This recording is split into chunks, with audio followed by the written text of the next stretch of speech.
Տիկին Թանդիլյան, դատական նիստերի ընթացքում այսօր արդեն ավարտին հասվեց գրավոր ապացույցների փուլի հետազոտությունը, նախ ինչպես կգնահատեք այս ընթացքը։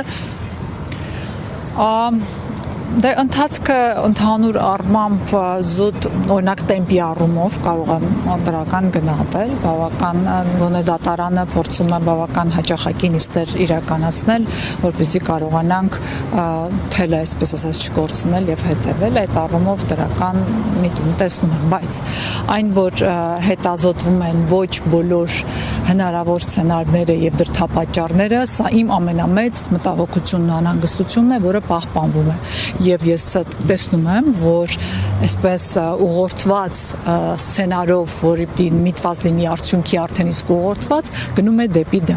Բայց մեր ներկայությունը ու բարբերաբար մարդկանց մասնակցությունը, դա պետք է ասեմ, որ բազմաթիվ մարդիկ կան, որոնք ցանկություն են մասնակցելու, բայց չգիտես ինչու դատական նիստերի դահլիճը փոքր դահլիճներում են անում եւ մարդիկ չեն կարողանում մասնակցել, այնինչ ցանկացողներ շատ կան, որովհետեւ բոլորը հասկանում են, որ սա այնպիսի գործ է, որ մարդիկ հետամուտ են լինելու սրա ամբողջական բացահայտմանը։ Եվ այդ առումով ուզում եմ ասել, որ նախ այո, արդյոք օգտագործելով նիստերի դահլիճը պիտի մեծացվի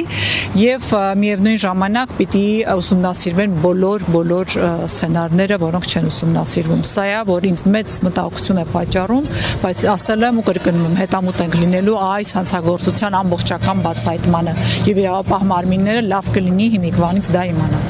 Հավանական եւ ոչ հավանական սցենարները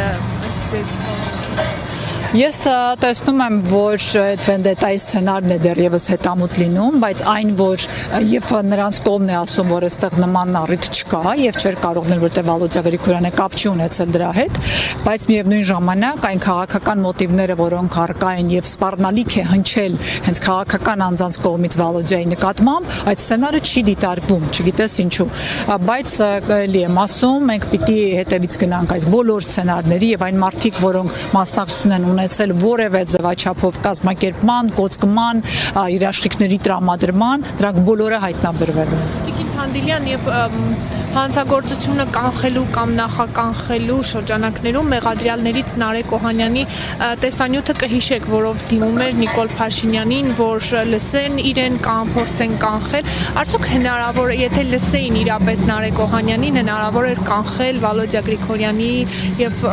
մյուս սպանվածի ողբերգական մահը։ Դուք հղում եք անում հայկական ժամանակին տված հարցազրույցին, ինչպես հասկանում եք հայկական ժամանակը բոլորս գիտեն, որ Նիկոլ Փաշինյանի ընտանիքին պատկանող լրատվամիջոց է եւ դրանք տեղի էին ունենում ընտրություններից առաջ։ Այսինքն այս մարդիկ ուղղորդված Վալոդիա Գրիգորյանի հանդեպ ինչ որ լարում եւ